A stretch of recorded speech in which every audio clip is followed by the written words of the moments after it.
Hey, welcome everybody. My name is John Doherty. I am the film commissioner in Columbus, Ohio, and a board member of Gateway Entertainment and co-founder of the original inaugural Indigenous Filmmakers Lounge that took place in Park City, Utah, back in January of 2020. I hope everybody is staying safe. And if you're in this part of the country, staying warm because it's cold here. Erica, I heard you were talking about how cold it is up there in New York. I'd like to take a second to thank our sponsors. Without whom this wouldn't be possible. I'd like to thank Montana Film Office, First Nations Experience, Urban Indian Center of Salt Lake, Surf Spot Beverage Company, LB Law, Film Columbus, Porch Band of Creek Indians, Sands Trading Company, Creek Brothers Films, and Pechanga Band of Lasino Indians. I'm going to be monitoring the Q&A panel. Panelists, I believe you can see that as well if you have that clicked. If you see a question that you want to answer, feel free to jump right in and answer that. I'd also like to encourage attendees we have 2 more webinars after this coming this weekend. Check out Gateway Entertainment.org for links to register to those. Of course, they're free to register. So I'm going to kick it over to Jaci McCormack. And with that, take it away, Jaci. Awesome. Thank you, John. Well, we're going to start with our video, which kind of gives a brief background on both the nonprofit and the film and some of the initiatives that we're up to. So Elizabeth, if you would go ahead and play the video. The mission of Rise Above is really to educate, empower, and create some resiliency in Native American youth using sport as a modality or sport as a platform.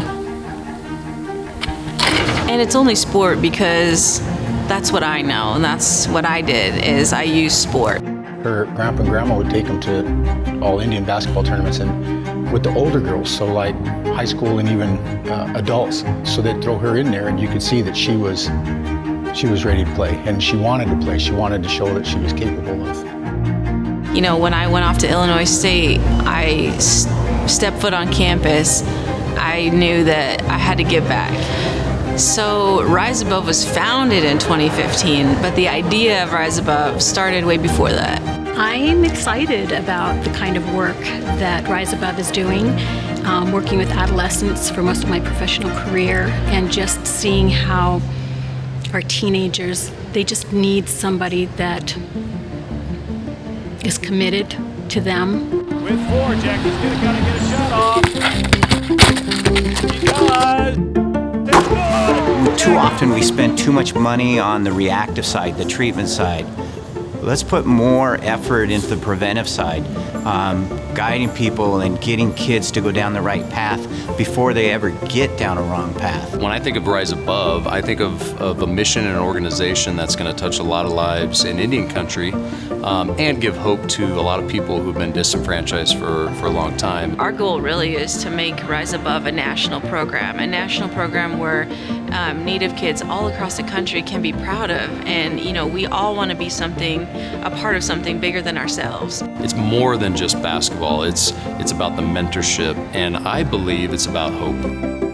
You have to have an example. You got to believe that, yes, I can do this. Everybody needs their role models. Everybody needs one committed adult that can help provide some kind of a stable relationship with the kids. Was a priest friend of mine who was like a big brother, a priest by the name of Father Tom Mannion. And if you can have just one person in your life that can do that, they find that those children, as they grow older, they're the ones who build more resilience, that they can bounce back. And he'd say to me, well, who promised you? Did someone tell you it was going to be easy? And that was his expression all the time. You know, who promised you? There are going to be times when you want to give up. There are going to be times when you think you're alone. There are going to be times when you don't think you're good enough. At first, I didn't understand what he was saying, but then I got it. It started to make sense to me. There are going to be times when you think you need a relationship and you don't. And so then I went about, I'm going to show you that I'm as good as you are. There are going to be times when you're afraid to reach out, but don't be afraid. And I felt like when I graduated, yeah, I can compete with everybody else. I can learn. It's something I never dreamed of. I mean, how could you dream of being in the Hall of Fame as a player and as a coach. It's okay to be smart in school. It's okay to push yourself, and it's okay to fail. So in hindsight, I would tell Jaci, 14-year-old Jaci, that You got to show that you can make a difference in this world. And it's okay to grow in an uncomfortable way to make yourself better, because when you're growing and you're uncomfortable, that's where the real change happens. So that's what I really get excited about with Rise Above, is seeing the change that's going to happen within these communities. It's not going to happen overnight, but it's a real investment back in for the long haul. And so looking forward to being part of that. I think we all struggle, and I've been through a lot in my life, and I think that sharing my story is going to help people, help kids hopefully see that you can get through it and you can make it. We should tell our story.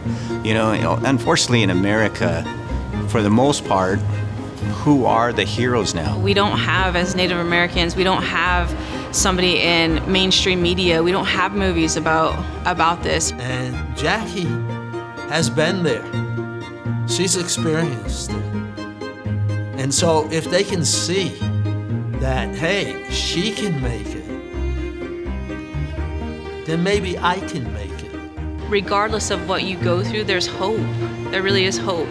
And I think that is the biggest thing that we want to share, is that there's hope, and you can be anything that you want to be. If you're looking for someone to look up to and see,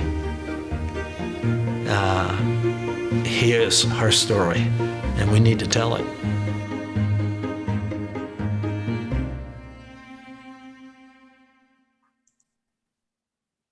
Awesome, thank you. I love that. Dennis Lee put that together for us and kind of captures who we are in a good 5 minutes. So thank you. I want to welcome one of our special guests also. He wasn't on any of the social media, just giving him a shout out, Matt Chan, who's a professor at the University of Washington and a recently joined Seattle Mayor Bruce Harrell's administration as a special advisor for community engagement. So welcome, Matt. I'm going to kick it off next to Gus Newport, longtime activist, former mayor of the city of Berkeley, and just been a real supporter of Rise Above, Brad, myself, who's going to be moderating with Daniel today. So Gus, you want to kick us off? Thank you so much. Yes, good morning, everyone, or afternoon, some places, I guess. It's such a joy to be back together with you all again. I can't tell you how beautiful and mellow my heart has felt since we had our discussion last Saturday. I'm sort of going to moderate and to bring all of you all in to speak again to some of the things you spoke to Saturday. Daniel's going to compliment me. And as I told Daniel earlier, I have a tendency to stumble. When I stumble, brother, just pick me up and you take the ball and keep going.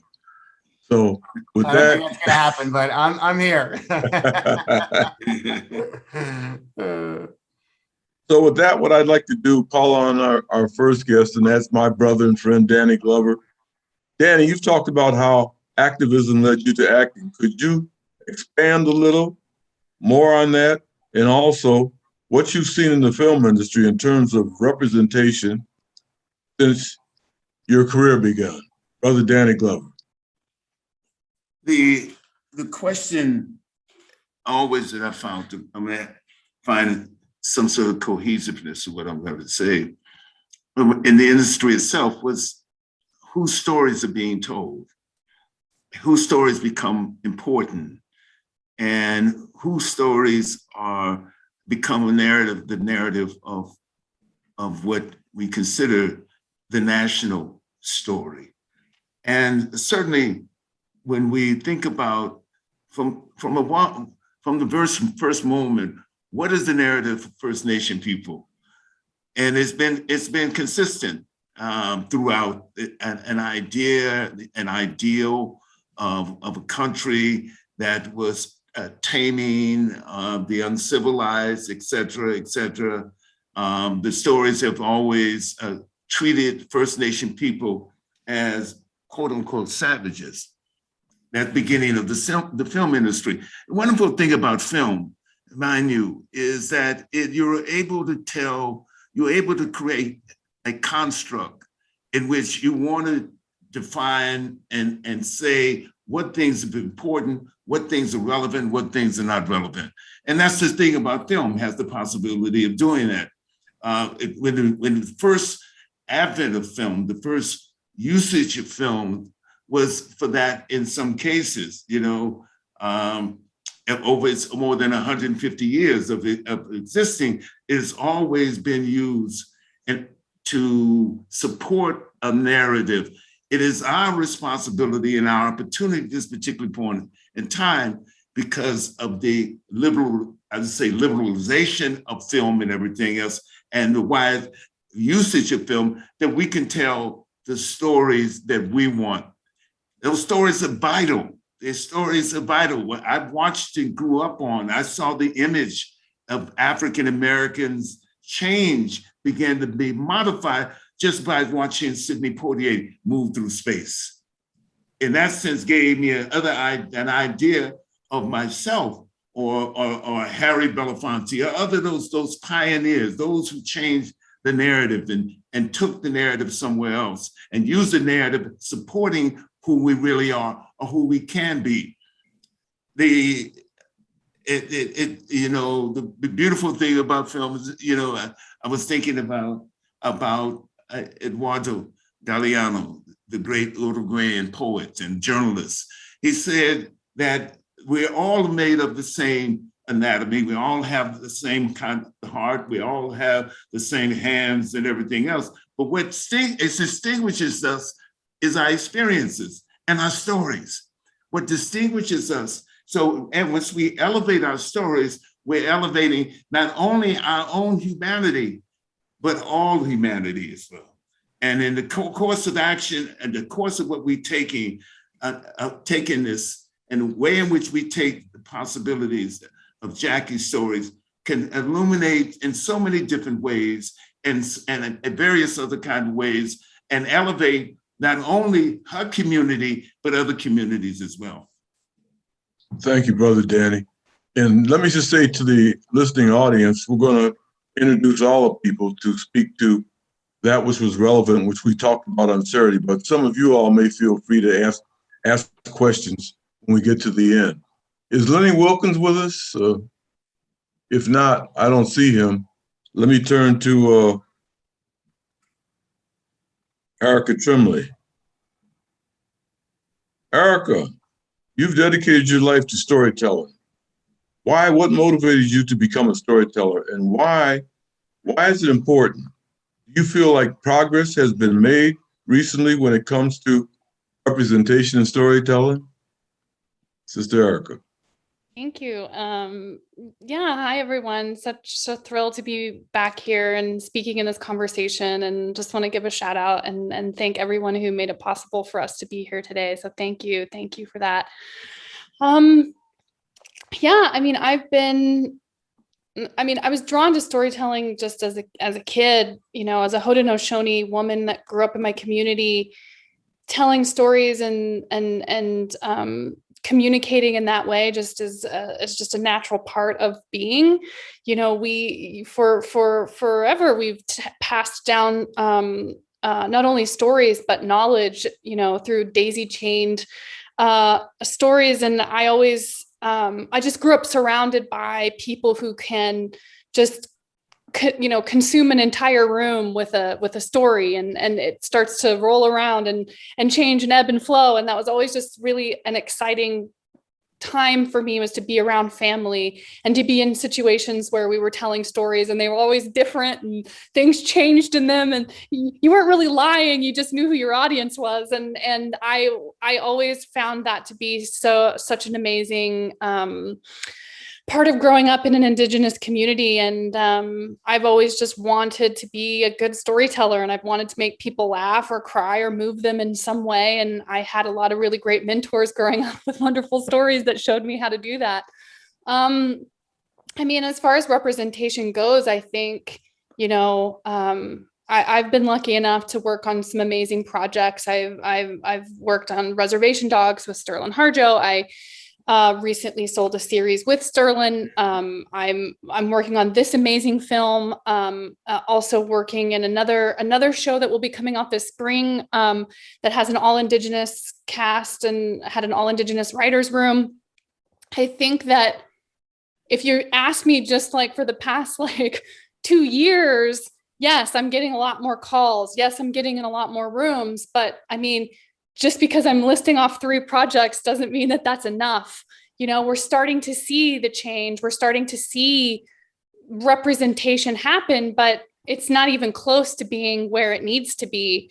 You know, I had a film premiere in 2020 at Sundance. And it was a film that I wrote about my mom and my sister working at with our youth at a Native school in my community. And during one of the press junkets Q&A, a journalist said to me during this like interview, I was so amazed to watch your film because I didn't realize that there were Native Americans left in America. And I mean, I was just sitting there and she was like, you know, I just like was really, you know, enlightening to see this. And I was like, well, okay, number one, like, where have you been? Like, who's teaching you? Also, you're like a journalist for like an act, like, you know, a publication we would all recognize. And I didn't know how to respond to the question because basically I was being told that my community didn't exist. And that's not happening on a small scale with one interaction at a film festival. That's happening on a mass scale. And not to get super political, but I mean, if you don't see yourself represented in the media that you consume, you start to question whether you do exist. And if the outside world is showing you a view and a worldview in which you don't exist, you really start to question what your validity is in the world. And I think that it's you know, it's imperative that that's change and that we give our youth, and not only our youth, but all Indigenous people, reflections of themselves, not just in film and TV, but in music, in all, you know, workplace scenarios. Like, we do exist, and it shouldn't be shocking to anyone that we do, and it's sad that it is. And so I'm very hopeful that things are starting to change, but there's a lot of work to be done, you know, not only by us Indigenous creators to be out in the world making our stories, but we need to be reaching into Hollywood. We need to be reaching into the decision makers and saying, like, we're no longer just going to consult on projects. We want to write the projects. We want to direct the projects. We want to produce the projects. We want to act in the projects. And we want to be the actual movers of our stories, because they don't belong to us if we're not the ones in control of them. And for so long, when we've been out of control of them, we see what happens. We get completely written out and people think we don't exist.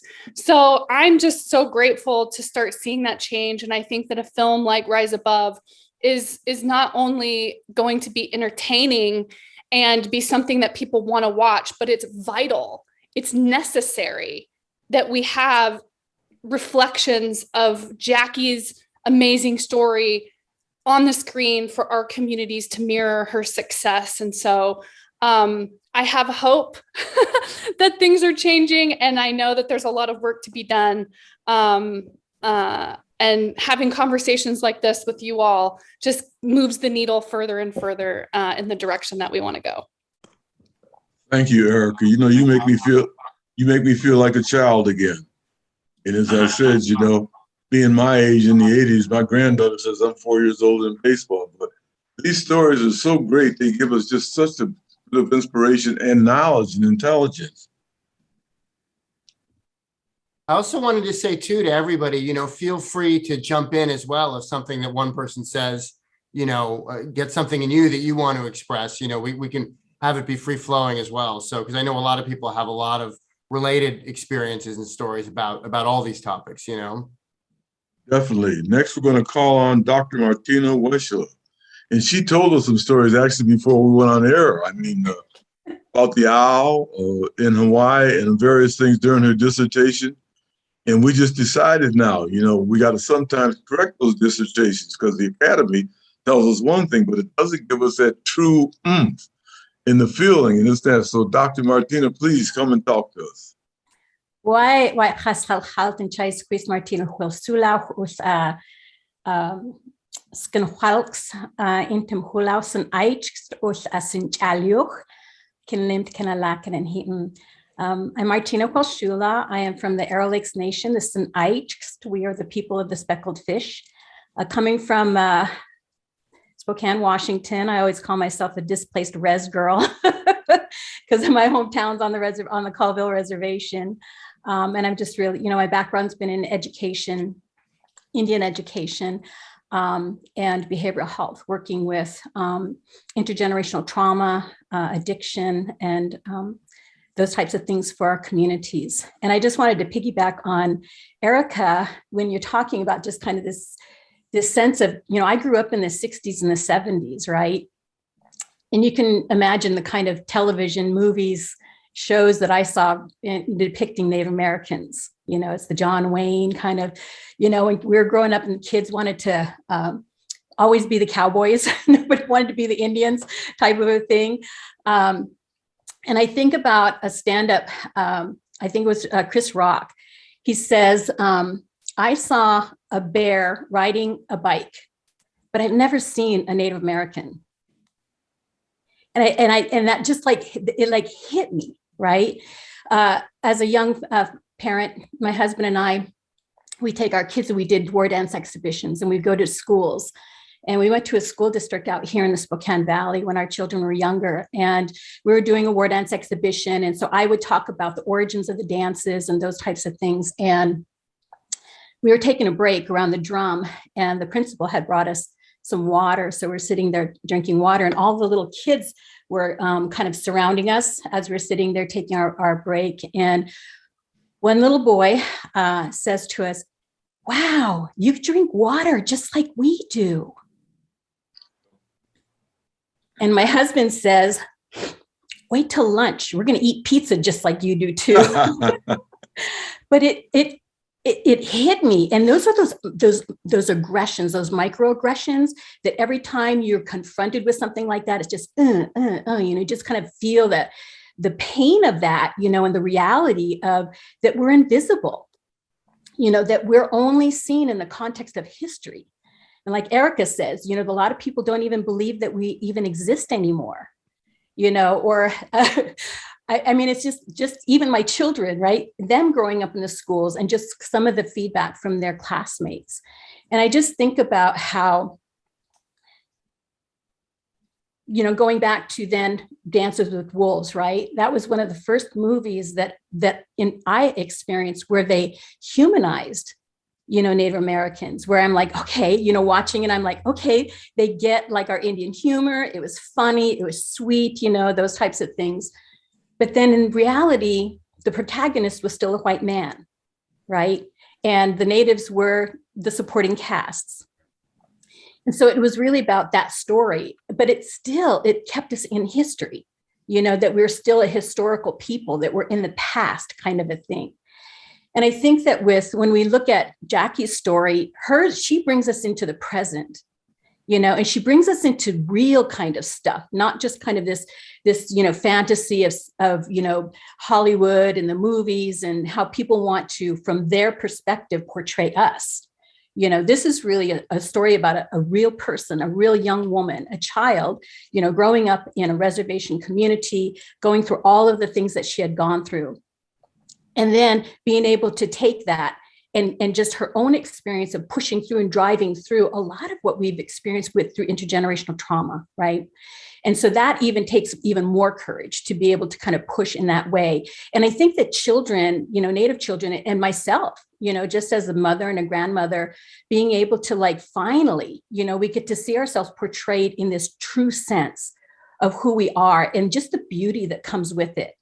And so it's just, and even just the different values that come through. And I feel it really breaks my heart when I think of, I see, my granddaughters, little, young, toddlers, preschool age, wanting Elsa, the doll Elsa. She's got the beautiful blonde hair, those types of things. And how, I was watching different documentaries where they had children like little, like young white children, girls and Black girls choosing baby dolls, and where they didn't want the Black baby doll because the Black baby doll was bad. They wanted the white baby doll. This stuff makes its way into our psyche. It is what you were saying is it's a national narrative that our own children can't see beauty in themselves, but they see beauty in the white blonde female or the white male, type of an image. And I just remember when I was a young parent, and I grew up in Head Start in a sense, as a young parent with my children in Head Start. They had hired me to be a cultural curriculum developer and preschool teacher. So my job was to bring culture and language into our reservation Head Start program. And so much of what I saw were basically, fairy tales that really originated in Europe, with the European values that come through it. The songs, come from Europe, children's songs, those types of things. And there was never anything in our language. There wasn't any images that represented us. And for me, I wanted to develop something for our Head Start children so they could see themselves, in our curriculum. And that was my choice, was to then leave the reservation and move and go to Eastern Washington University and go into radio television production, because my goal was I want to create media that reflects our children and that reflects our languages. There were some tribes that would that would work with Disney and other companies, to get the movies, those cartoon movies, into their languages, but still it doesn't come from our worldview. That still comes from Disney, Hollywood type of values that are coming through their movies. So how do we start to make that shift? And I think that that's what's really powerful. I think that in reality, like what Jaci's doing and what all of you are doing to support her in this work is really about elevating our people, but also it's impacting their cultural identity. Right? So it's strengthening their cultural identity formation, and to be able to start to feel like, yes, I can do that. That's me.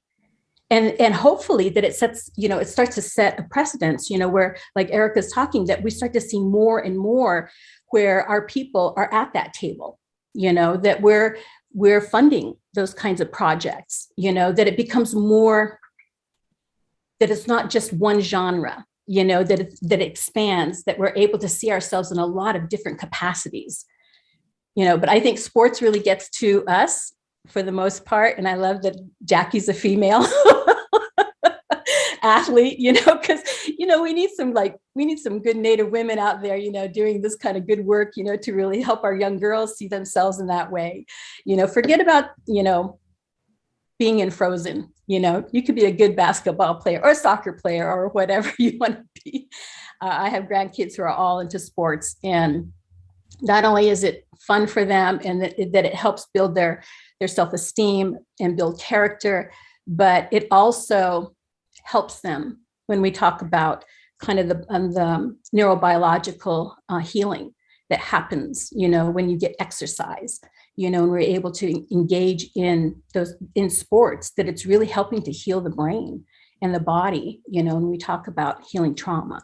So it's good on all levels. So I'm pretty excited about this. And I'm just really thankful to all of you that have been supporting this work and supporting Jaci. Thank you, Dr. Martina. Your stories are so captivating. Were you going to say something, Danny? It's going to make a movie. Yes, right. After listening to Dr. Whelshula, it says, the importance of this, and she just reminded me that the industry is always going to have its set of relationships and what it wants to do. And it is always, in some sense, elevating empire and the importance of empire and the specificity of empire At the same time, our stories cut across all those things, and they need to cut across all at sea because we challenge it by telling our stories. I think I was just going to follow up on that from our panel on Saturday too, when Dennis was talking about going to the theater, the superhero movie, and how powerful that was for him, right? I felt like that was a great example too. I was researching these days. I found a quote by Whoopi. Danny, you might know her, Whoopi Goldberg. But she was talking about how when she was 9 years old that Star Trek came on, and she was so excited that she saw a Black woman on screen, and she was calling her whole family into the living room because she saw a Black woman on the screen, and she said that she ain't no maid. And she said, at that moment, I knew that I could be whatever I wanted to be. So that was just another example of how when we see ourselves, it gives us the ability to literally dream bigger dreams because we know that something is possible. So just kind of touching on that, and then what Dennis said, I thought was just so powerful on Saturday.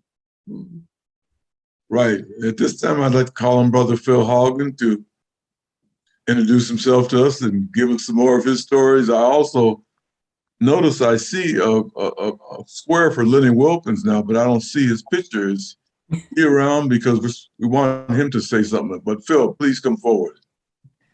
Phil Haugen, yeah, Chief Operating Officer for Kalispell Tribal Economic Authority. So, I grew up in a dual world. My father was white, my mother was Native. He was in the military. So we kind of grew up in both worlds, and it gave me, I think, a really good perspective of things that were going on. But I remember going through high school, predominantly white school, and got through their struggles just like any other kid. But years later, I was inducted into the distinguished alumni for my high school. But I went there to speak to the senior class and give them a speech, inspirational speech about it. And one of the teachers that was there when I was still there asked my son, who was a senior at the time, so why is your dad getting inducted into this? And he said, I don't know. And so, but she looked at my son, she says, I think he is because nobody thought he'd ever become anything, that he would never be anything at all. And I think about that because I hear, wow, some great speakers so far, and just talking about what, Native American women and just the accomplishments of the two Native American ladies that we've already had speak. So it's great. But I think about that even when I was growing up. It's true. When we watched the John Wayne movies and everything else, and who we wanted to be and who we were aspiring to be at the time. But there's so many great Native Americans of accomplishment that why aren't we really looking at them? And I have daughters and I have granddaughters, and I want, who are they going to aspire to be, and who are they going to admire and want to emanate? Who are they going to go after? So I just think about all that. And when we think about, we've had Native Americans be vice president, we've had or way back in the days of just even someone like Charles Alexander Eastman, and all the books he wrote and helped start Boy Scouts and was the first Native American doctor, that there was so many accomplished Native Americans. And today, who are our kids looking up to, and who do our kids want to be? We all need heroes. We all need role models. We all need somebody that we can just aspire to be. Growing up, I still remember in the first grade, I believe it was first grade, on the very first moon landing, and we were all sitting in that class, and we were all glued to the TV, and we thought it was so neat. And at that time, so many little young boys and girls wanted to grow up and be astronauts. Well, now we need our Native American heroes, our Native American role models, and people that I want. If my daughters turned out like Jaci, I'd be a very proud father, so, or Martina or Erica, they're just they're great people. So, I want my granddaughters, my daughters to have those types of role models, those types of heroes that they can look up to, and just, I don't know. I think we can accomplish great things. And I hear when it was talked about that a lot of people don't know who Native Americans are or what they stand for. And many people across the country just put all Native Americans into one big giant bubble or circle, while understanding that there's how many different tribes around the country, how many different actually distinct groups there are. Native Americans from the Southeast are not the same as tribes from the Northwest. You know, we have different cultures, different beliefs, different languages. There's so many things. So educating people, and I think education is freedom. And I think everybody is the better we can educate the public, the better we can educate every single person out there about Native Americans, and even educating our own people, because again, non-Indians are telling the history. Non-Indians are teaching our kids what is good, what is bad, and or how we should be portrayed. Well, when we're able to do it ourselves and we're able to give our children our history, then they're going to grow up a little bit brighter. They're going to grow up with a lot more knowledge and a lot more ability to go out and do what they want. And I want everybody's kids to grow up and be great. But this gives us an opportunity, and I believe that we're doing some great things with this. And I'm really proud of Jaci, and I'm really happy to be a part of this and this whole group. And when I hear everybody speak here, I get inspired. I sit higher in my chair. There's things I want, more things I want to do, and I just want to help. So it's, I'm really happy. And I really, yeah. Thanks, Jaci. And I know my girls love you. So they just, they love seeing you when you're around. So yeah, thank you. I tell you all, as I hear each of you, it's amazing. The circle just grows, the depth and the knowledge and the picture and the analysis. It reminds me, I worked in New Orleans for 3 years as a result of Danny Glover and Harry Belafonte. After Katrina, I was one of 5 people on the planning commission to rebuild New Orleans.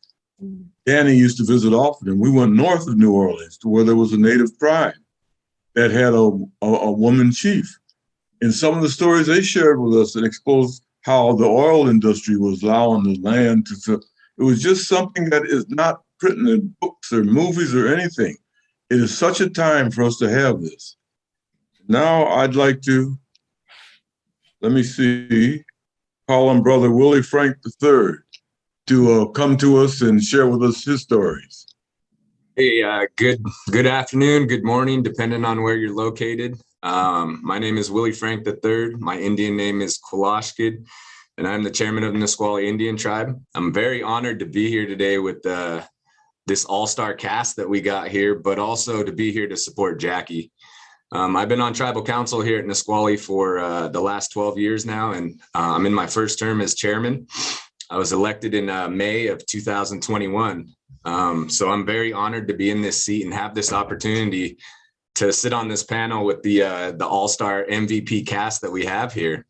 My father was Billy Frank Jr., who passed away in 2014.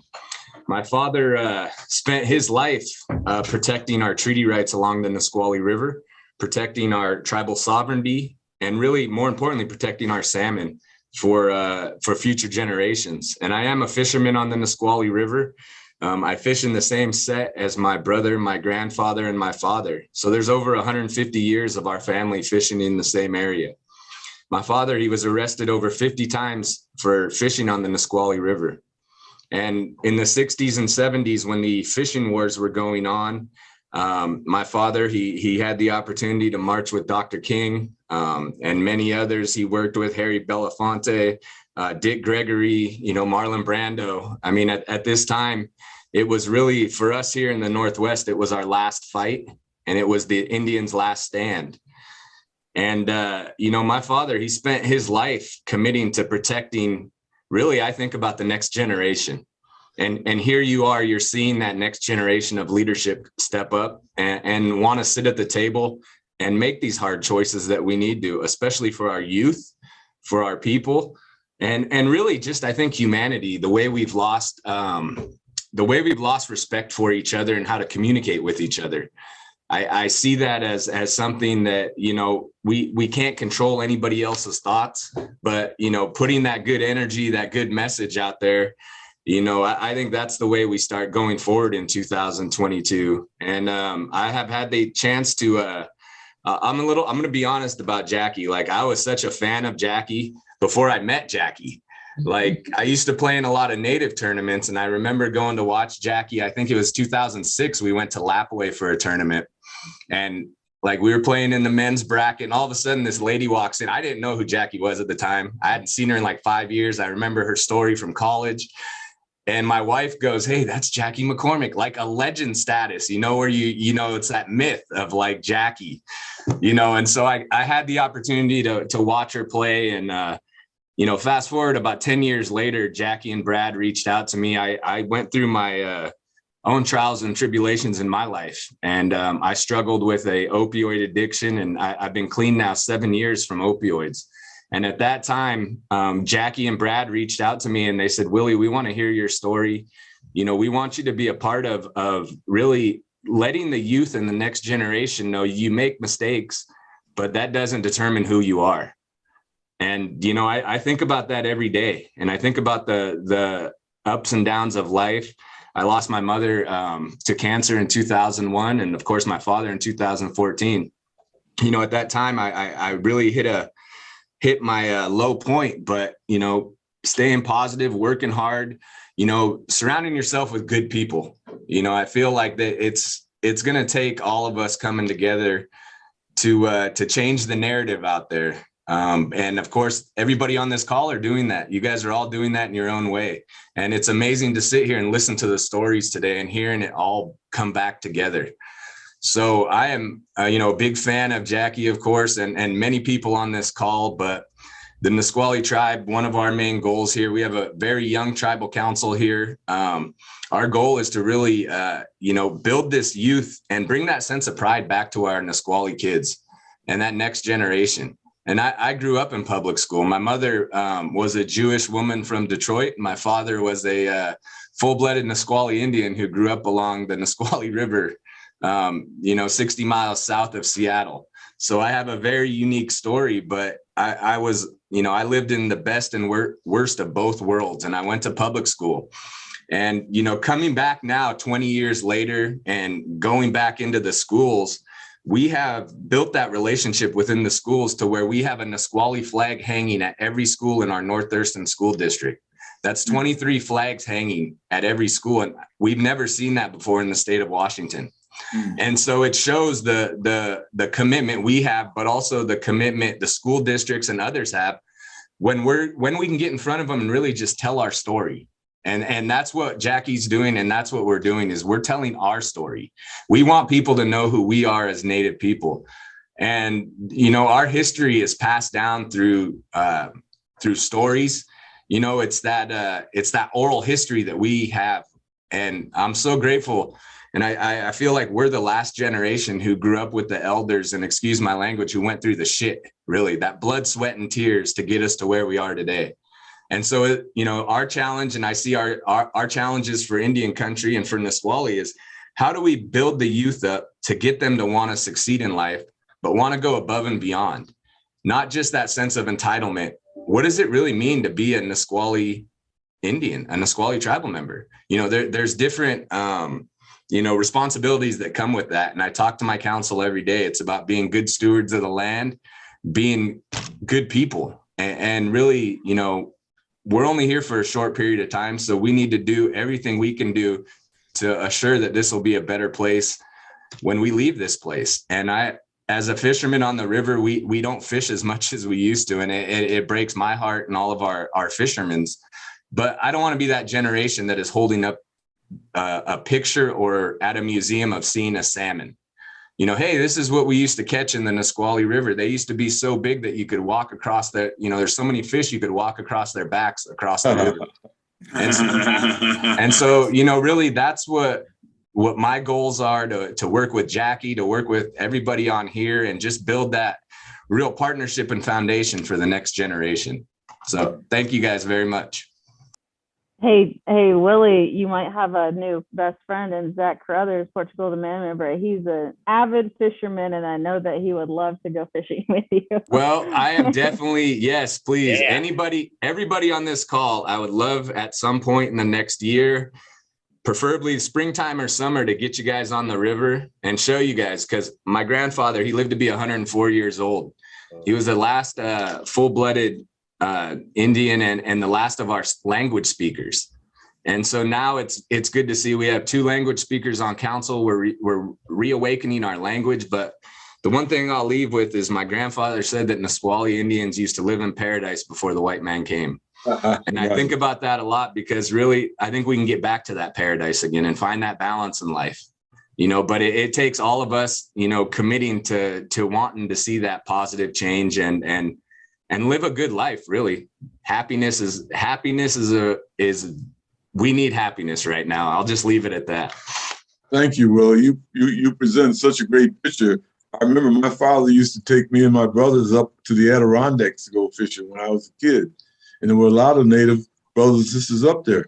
And of course, we never had license. Who was the white man to give us a license to fish on soil that didn't really belong to him? So all this has to be exposed. Let me see now. I'm trying to see my notes here. At this time, I'd like to bring to us Matt Chan, as a filmmaker who's worked for decades in Hollywood and created the show Hoarders, and also done filmmaking work in the International District in Seattle. What are your thoughts on representation in filmmaking, Matt? Thank you for having me on this panel. First of all, let me apologize for Hoarders. That seems to be my legacy. But the fact is, I've worked nearly 45 years in television. I mean, I never really thought of doing anything else. And really, a lot of it occurred because of representation. I remember my family when we would watch the show Bonanza when I was a kid. And there was I think the guy's name was Hop Singh, and he was their cook or whoever kept their property going. And he was like the most demeaning role ever. But my family and most of the Asians loved it, right? Because it was representation. And I think what Erica said is so important, is that when you see a reflection of yourself on the screen, you exist, right? You exist. And so we go from there to where it is today, where there's a lot of representation. But I think what's really important is the establishment media, mainstream media, tries to fool people of color, right? They put up people of color into roles. But what they fail to do is to put people of color in decision-making roles, the people that decide what stories we tell, the people that decide how they cast, who shoots, the business part of it that makes all the difference in the world. And I think it puts additional pressure on people that appear on the screen to be able to champion those things. But until you have leverage, it doesn't happen. And so I think it's really important to kind of understand we've come a long ways in representation, but we haven't really come that far. I notice a lot of times in the entertainment news, they'll say an Asian or a Black was cast in certain roles, and that becomes a big deal. Well, they don't really do that for white people. They don't say, oh, that person, they're white, and so they got this role. It's just it's their game. And so when we're allowed to play, we all acknowledge it. It's like seeing Hop Sing on Bonanza. It's something to celebrate. But what I have to say is that's not enough. And it's not enough. That we need to move forward. We need to make sure that people behind the scenes have a say in what happens. I mean, in the 45 years I've been in television stations, I've been at network stations, networks, and I've had my own production company. And in 45 years, I've run into a handful of people of color. And that may be shocking to a lot of people, but I've only run into a handful that were actually decision makers, who were at a level that I could compete with and that could acknowledge my existence and actually help me. So I think, even though it seems like we've come a long ways, I think we haven't. And I think that's why this project is so important, because it tells a story that is unique, but it's also a universal story about overcoming odds. And I think it's something that people need to see from a different perspective. And people will only learn things when they see it. They're not going to seek it out. And so I think that's why representation is so important. It's a good start to be able to see a reflection of yourself, but to actually hear and experience the stories that you experience personally, I think that's really important. Thank you, Matt. Your experiences and your facts is going to help us to understand better, to expose and to learn from it. It's going to be so beneficial to our young people. I'd like to call on Elizabeth Bell to share with us her background and many things that she's accomplished. I've watched her in these couple of days, and please, Elizabeth, come forward and share with us who you are and what your vision is. Thank you, Gus, and thank you everyone else on the panel. It's so great to hear everyone's stories, as we've talked about.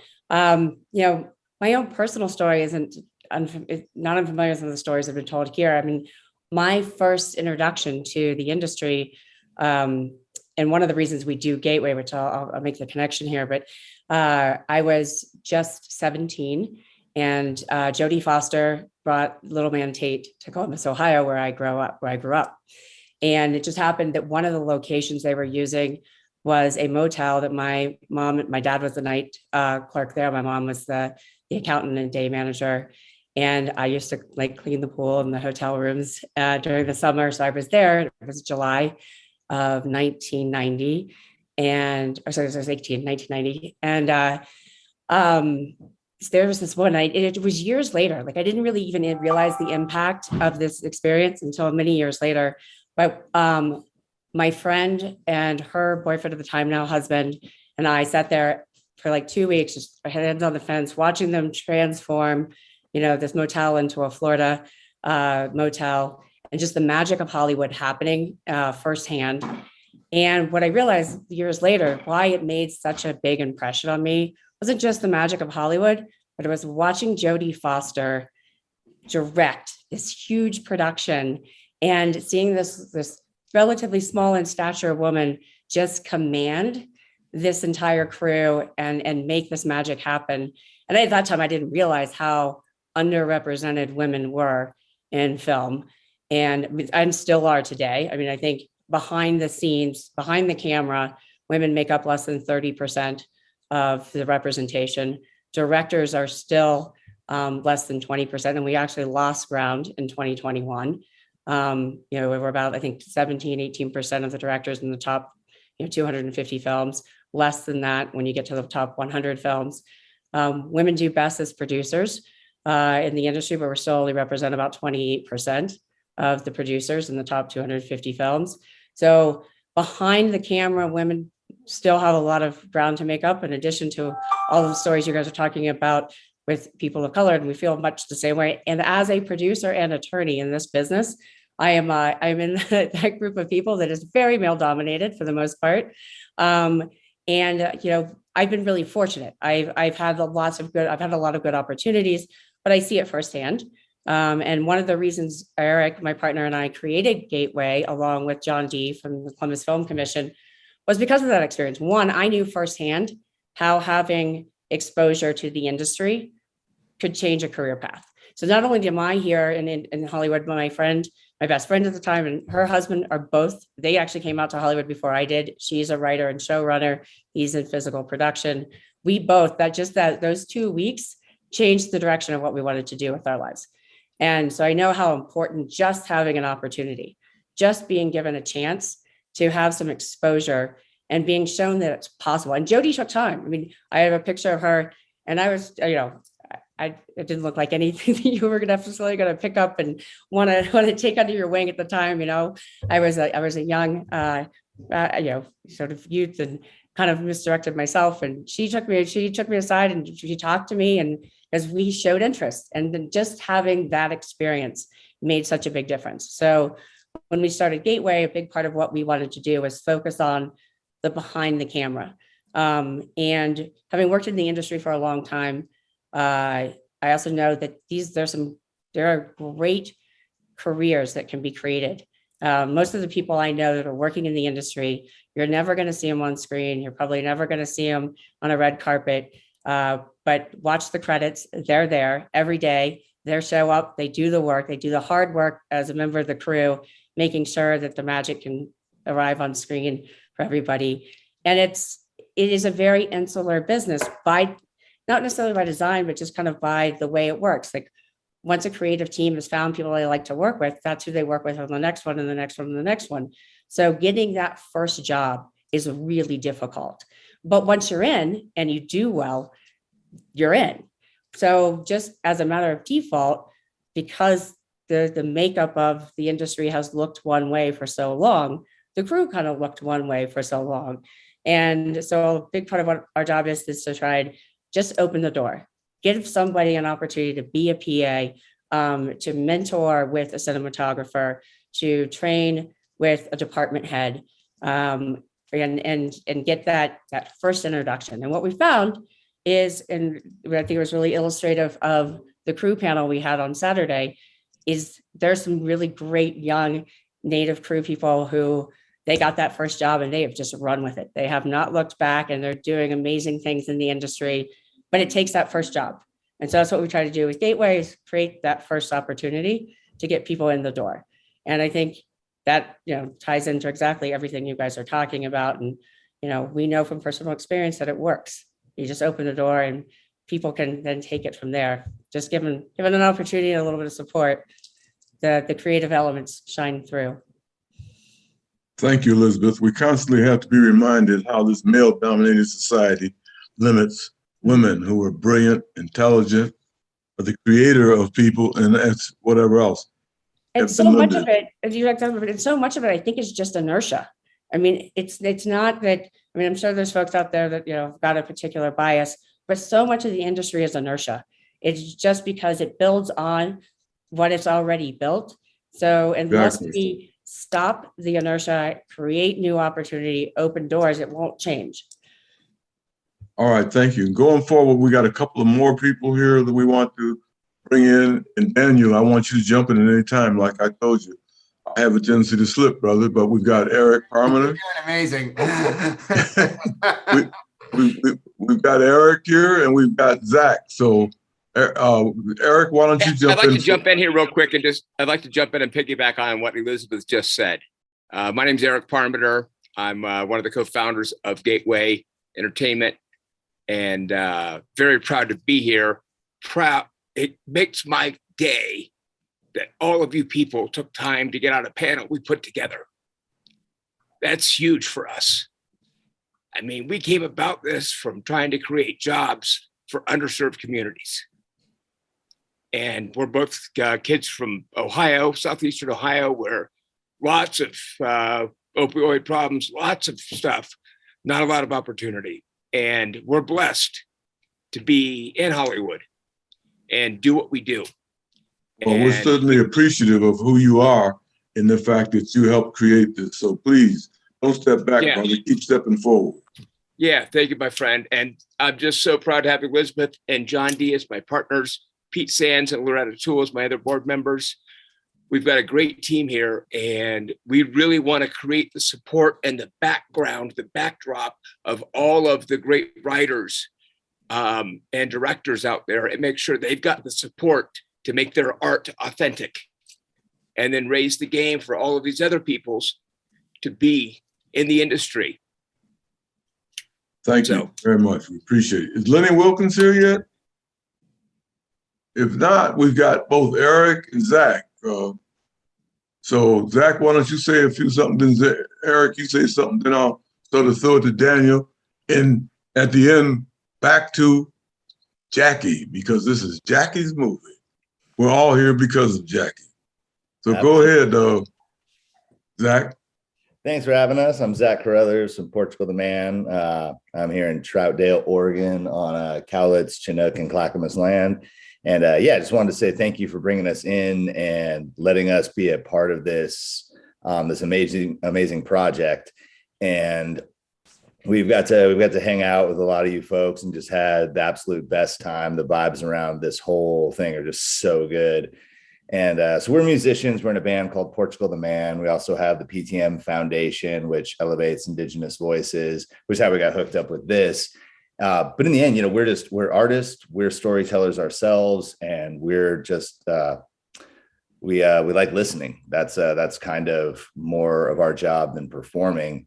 And I just love this situation so much, and everybody here, just getting people to share their story. And it's so inspiring on so many levels. And it also, like, I think, you know, when you hear a story like Jaci's, it's just amazing. It's hugely inspiring. But I hope that a lot of people like dig a little deeper and realize that everybody does have their story to tell, even if it's not their own. It could be of their people, of their family, of history, of the future.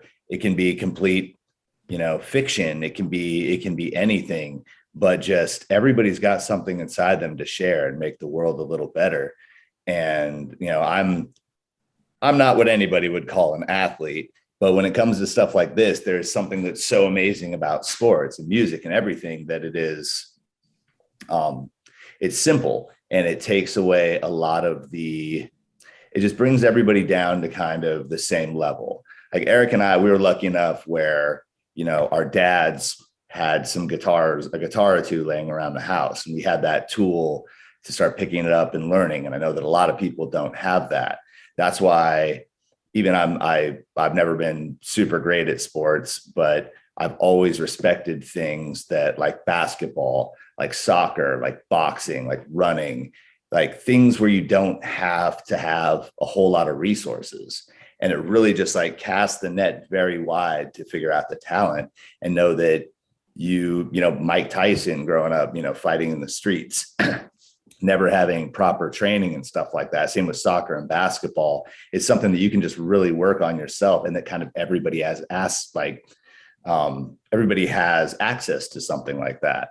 If you meet somebody that's an Olympic skier, you're probably like, oh, you probably came from someplace that could pay for lift tickets and gear and stuff like that. So basketball is one of those just universal things that you don't need a lot. There's hoops around, there's balls around.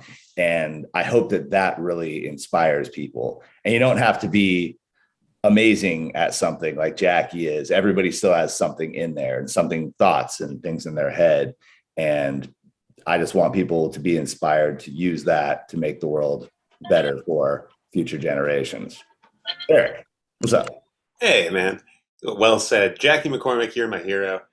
You know, Zach and I are both from Whelshula, Alaska, which is the start of the Iditarod race. So going back to that same thing, you know, you tell the story that's in front of you. And, you know, so many of our heroes growing up, the people that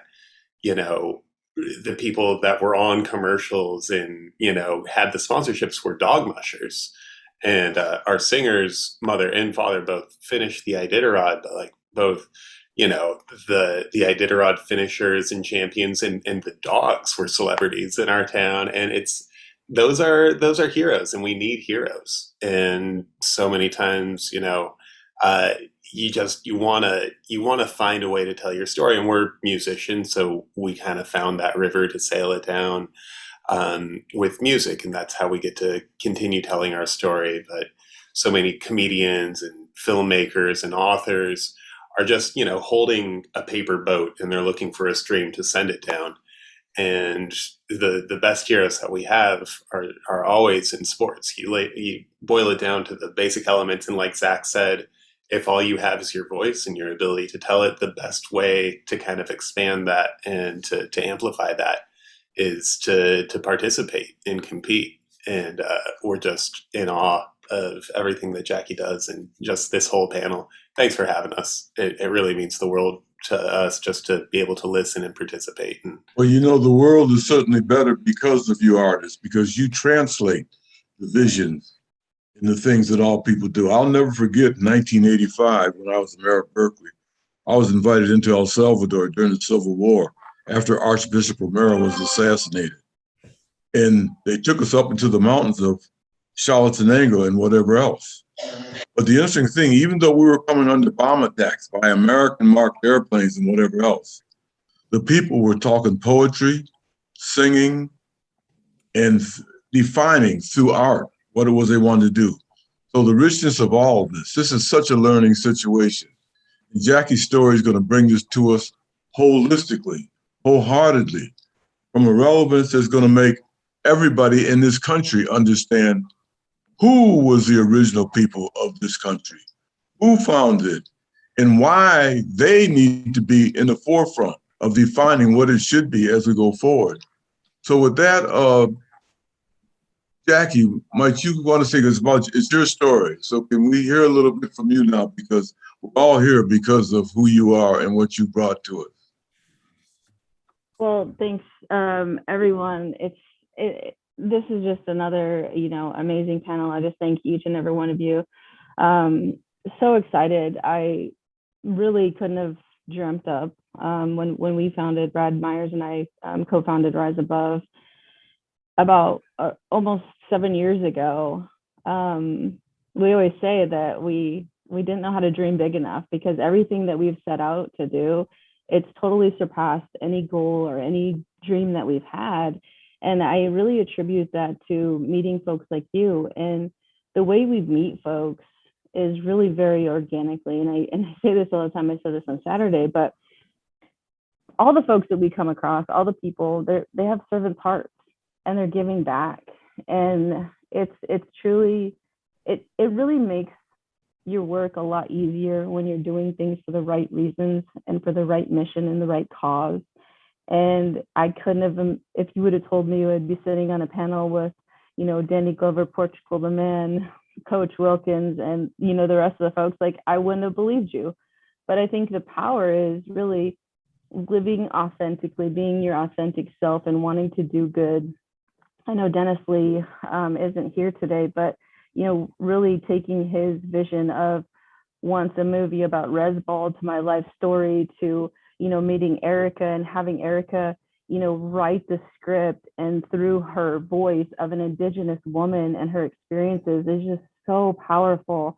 And I want to go back to Erica and kind of let her share, more experiences about like the writing and what it means. And, I approached Erica after, when we were kind of at the end of the script, about being a co-producer, because we always talk about, representation and how important that is. And for me, it's just been a truly humbling experience getting to know the team and the folks. And then really quick, Erica, before you come back on, is, really this film is just like what we do in the nonprofit, is really using this as a vehicle to be able to empower more kids on a larger scale, right? Using the art industry, the music industry as a way to reach kids and create that empowerment and build those resiliency skills for our kids. Because as Dr. Whelshula says, they only need one.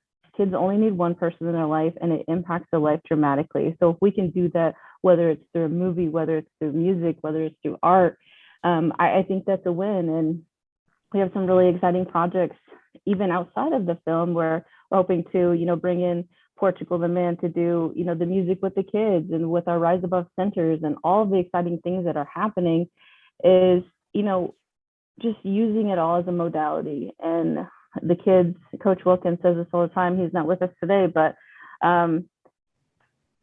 kids are our future. They're our future doctors, lawyers, and politicians. And he says that often, but it is so true. We have to get our kids healthy. We have to give them avenues to be able to reach out. And what better way than representation through mainstream media, with Erica Tremblay writing the script, Daniel and Dennis producing and directing. And I'm just really exciting. And, having Danny be an executive producer, and it's just really exciting. And I think this film has the opportunity to really create some long-lasting positive impacts for Indian country and communities of color in general. But I'd love to hear back from Erica and kind of talk about experiences of your voice and writing the script, and kind of just share with us.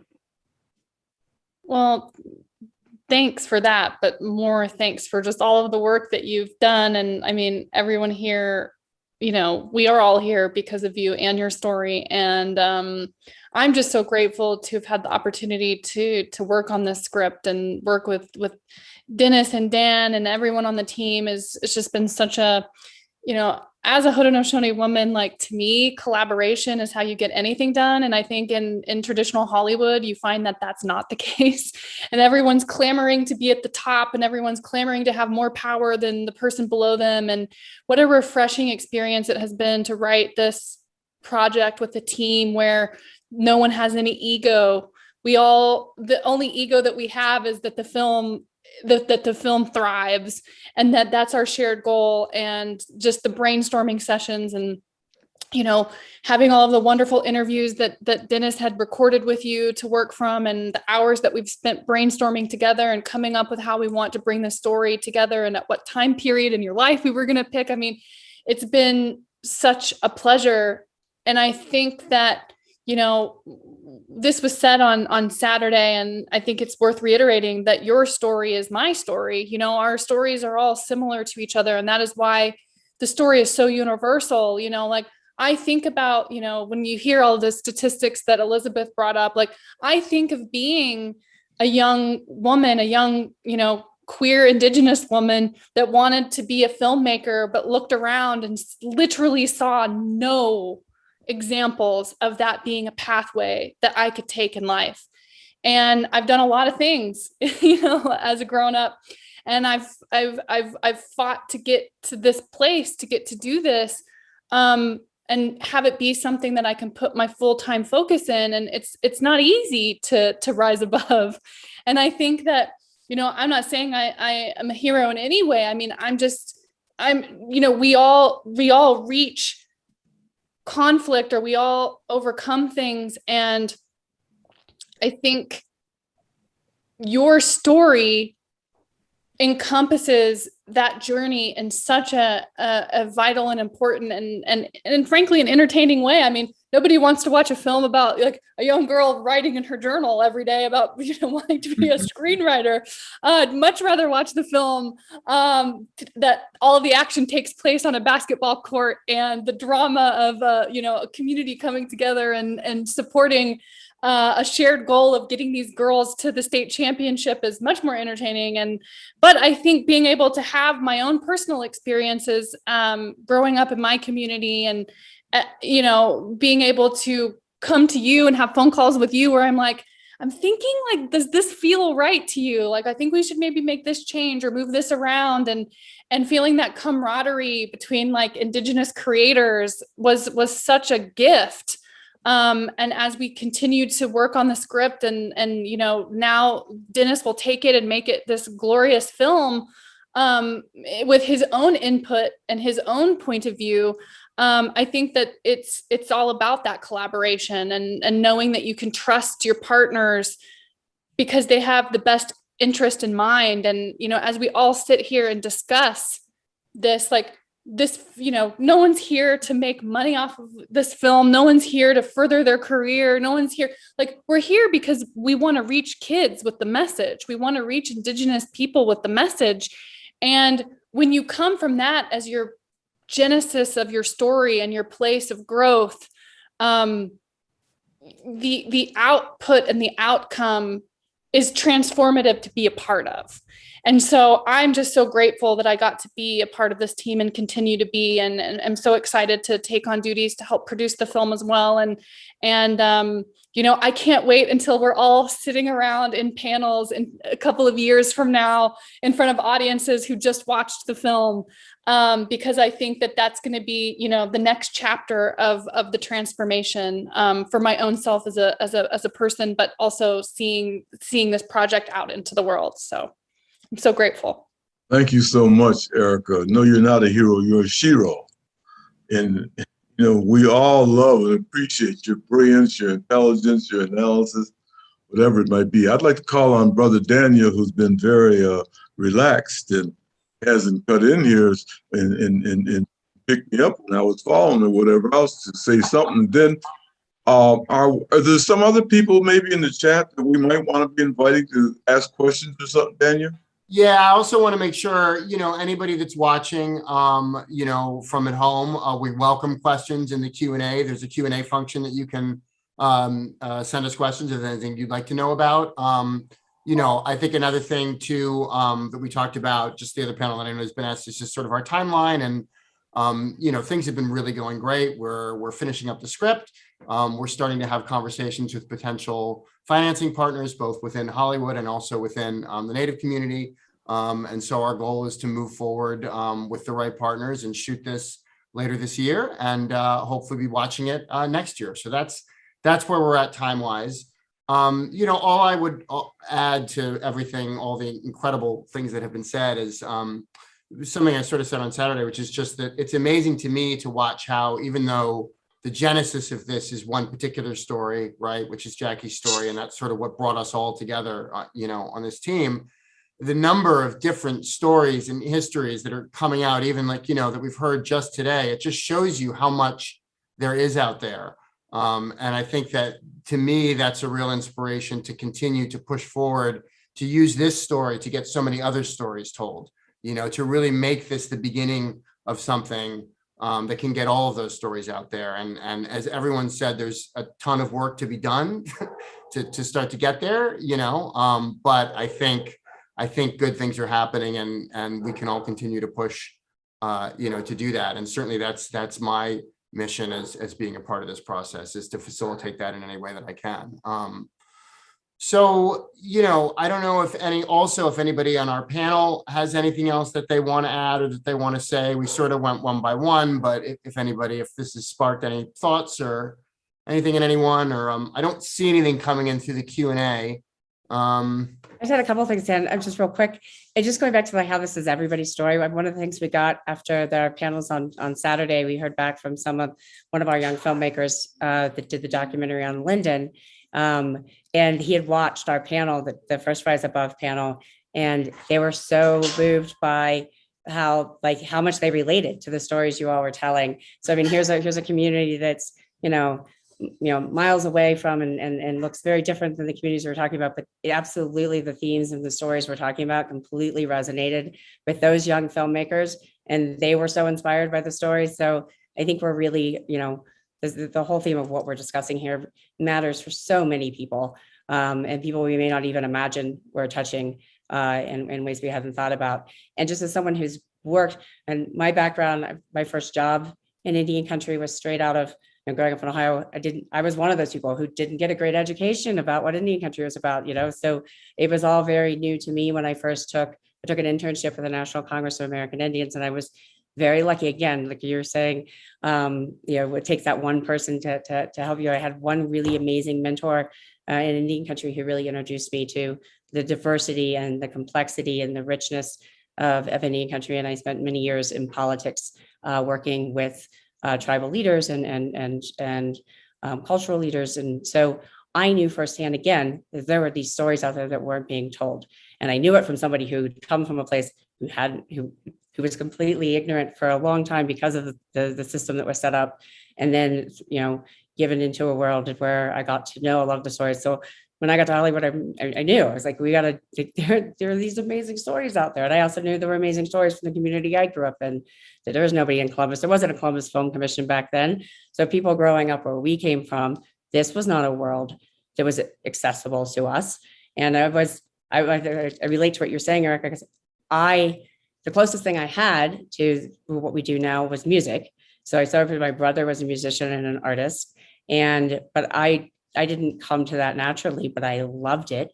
And we used to produce music festivals, but I took a long time to verbalize that this is what I wanted to do, because I didn't know anyone like me or that came from where we came from that did what we do now. So I'm just 100% committed to trying to open those doors, and so excited about the breadth of the impact I think we can have with this film and with Jaci's story, and seeing some of how that impact changes lives firsthand, is what motivates me to be here. And this is one of the few stories, and I've worked on several, Indigenous stories written by Indigenous filmmakers, but this is one of the ones that I really feel like the whole team is so focused on protecting and driving this story in an authentic way. And I think that's why it, like Sarah was saying, it just felt so collaborative, and that's really exciting too, because I think we're creating a new model for how to tell these stories, and that's extraordinary and can have very long reaching impacts. So thank you all for everything you do. Awesome. Thanks, Elizabeth. I was just going to just kind of reiterate my thanks again for everybody who joined. Danny, if you're there, I'm going to ask you to close out in a second.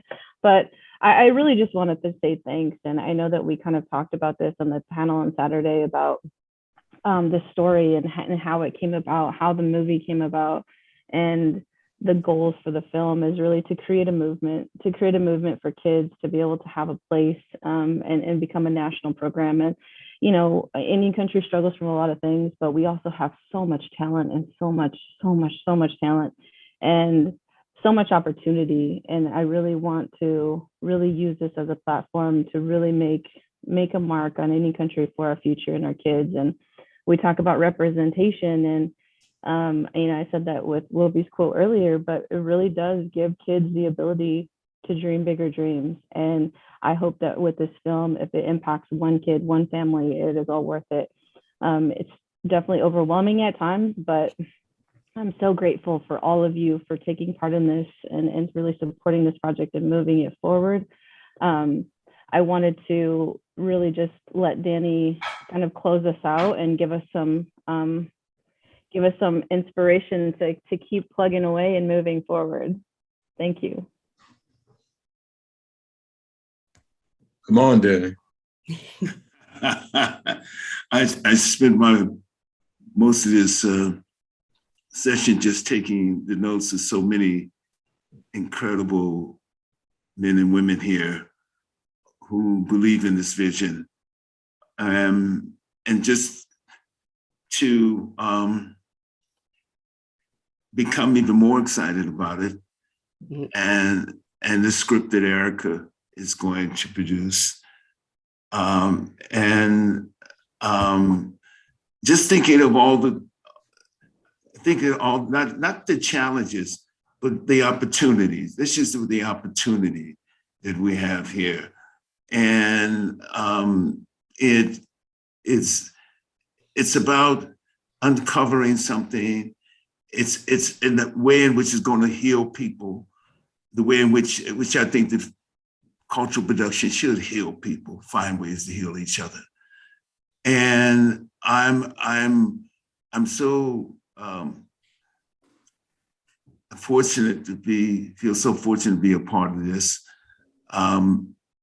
Is one of the things that I want to just caution, that sometimes we can talk ourselves past what we need to talk about in terms of what we need to do, the work that is going to be, the ways in which each of us bring some clarity to it and maintain to emphasize the importance of this story, how this story challenges perception and also challenges the perceptions that are sustained over time, over years and years, decades. So those are the challenges that we have as well. But I think we have a courageous writer in Erica, and we have certainly supporters here that are really to fight for it on the level. We're going to fight for it. Once it gets made, we're going to have we're going to have fun. We're going to have fun getting it out. We're going to have fun talking about it. We're going to have fun sitting up and says, look what's possible. Here's what's possible. And that's what we tell our other children, that this is what's possible. Though this is what our children, those children across nationalities, this is what's possible.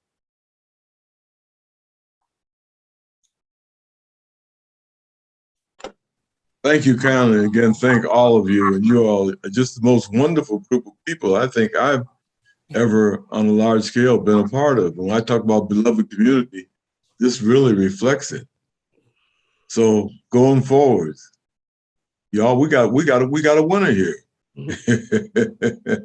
Jaci, thank you. And I just wish Brad was here for us to thank you, because Brad, I'll invite many of us to this dance. And send out love for Brad too, because the brothers helped part of this. So if there is nothing else, I guess I'll go forward and get me a little glass of scotch and try to dance on one leg and just be there for the next get together. Thank you all. Kindly. This is wonderful. Thanks, everybody. Thanks, everyone. Thank you so much. Thank you for your beautiful words. Bye.